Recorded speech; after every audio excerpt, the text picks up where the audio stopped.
নমস্কার, স্বাগত সকলকে নিউজ বাংলার পর্দায়। সঙ্গে রয়েছে শতাব্দী। আপডেট খবরের দিকে নজর রাখছি। বক্স কালভার্টের অ্যাপ্রোচ সংস্কারের ক্ষেত্রে এবার নিম্নমানের কাজের অভিযোগ এবং সেই অভিযোগে তুলেছে স্থানীয় বাসিন্দারা মোহনপুর আরটি ব্লকের ঈশানপুর পঞ্চায়েতের ৪ নম্বর ওয়ার্ডে। অভিযোগের তীর ঠিকাদার সহ সংশ্লিষ্ট দপ্তরের দিকে। ঈশানপুর গ্রাম পঞ্চায়েতের ৪ নম্বর ওয়ার্ডের আমগাছিয়া যাওয়ার রাস্তাটিতে একটি বক্স কালভার্টের অ্যাপ্রোচ ওয়াল সম্পূর্ণভাবে ভেঙে যায় চলতি বর্ষার মৌসুমে। অ্যাপ্রোচের ওয়াল ভেঙে যাওয়ার ফলে বক্স কালভার্টের নিচের মাটি সরে যায়, ফলে রাস্তাটি বিপজ্জনক অবস্থায় তৈরি হয়েছে। খুব সম্ভবত পূর্ত দপ্তরের উদ্যোগে ওয়ালের জায়গায় প্যারাসিটিং করে মাটি ফেলা হয়েছে, কিন্তু প্যারাসিটিং সম্পূর্ণভাবে না দেবার ফলে মাটি ধসে পড়ে এবং সেখানে যতটুকু মাটি দেওয়ার কথা ততটুকু মাটি দেওয়া হয়নি, যার ফলে রাস্তাটি সম্পূর্ণভাবে মরণ ফাঁদে পরিণত হয়েছে। এই প্রসঙ্গে গ্রামবাসীদের কি বক্তব্য শুনুন। এখানে যে এই পাড়াটা, যে এই পাড়াটার নাম কি? এটা কোন পঞ্চায়েতের? কত নম্বর ওয়ার্ড আপনারা জানেন?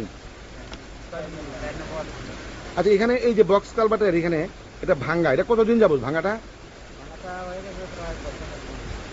এটা কে ঠিক করছে? কে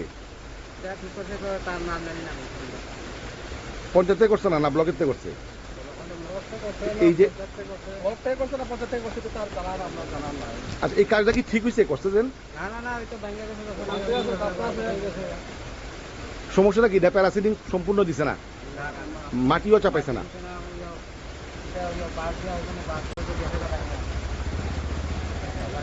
তা আপনাদের খুব অসুবিধা হয় যাতায়াতে?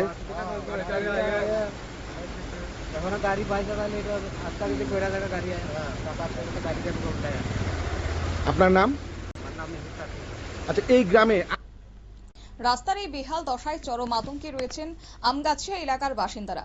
দ্রুত সংস্কারের কাজে হাত দেওয়া না হলে যে কোনো মুহূর্তে বড়সড় দুর্ঘটনা ঘটে যেতে পারে বলে আশঙ্কা প্রকাশ গ্রামবাসীদের। এখন দেখার বিষয় হচ্ছে যে এই প্রশাসনের পক্ষ থেকে দুর্ঘটনার অপেক্ষা না করে কবে নাগাদ রাস্তা সংস্কারের ক্ষেত্রে উদ্যোগ গ্রহণ করে প্রশাসন, সেদিকেই তাকিয়ে রয়েছে গ্রামবাসীরা। নিয়ে নিচ্ছে ছোট্ট একটি বিজ্ঞাপন বিরতির সঙ্গে থাকুন।